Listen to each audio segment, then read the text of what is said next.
Hello friends, మీరెప్పుడైనా గమనించారా? ఒక్క కొత్త వస్తువు కొనగానే జేబు మొత్తం ఎందుకు ఖాళీ అవుతుందో?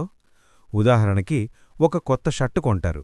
దానికి మ్యాచింగని ప్యాంటు, ఆ తర్వాత షూజు, వాచు, ఇలా లిస్టు పెరుగుతూనే ఉంటుంది. దీన్నే సైకాలజీలో ది డిడెరో ఎఫెక్ట్ అంటారు. అసలు కథ ఏంటంటే, 18వ శతాబ్దంలో డెన్నిస్ డిడెరో అనే ఫ్రెంచ్ రైటర్ ఒక ఖరీదైన గౌను కొన్నాడు. అది ఎంత రిచ్గా ఉందంటే, దాని ముందు తన ఇంట్లో ఉన్న పాత వస్తువులన్నీ చెత్తలా కనిపించాయి.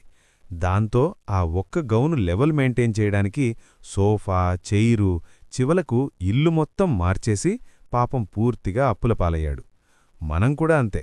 ఒక్క కొత్త వస్తువు మనల్ని తృప్తిపరచకపోగా ఇంకా ఎక్కువ ఖర్చు పెట్టించేలా చేస్తుంది.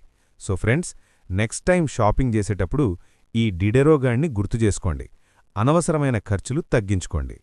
ఇలాంటి ఇంట్రెస్టింగ్ ఫ్యాక్ట్స్ కోసం ఇప్పుడే సబ్స్క్రైబ్ చేసుకోండి.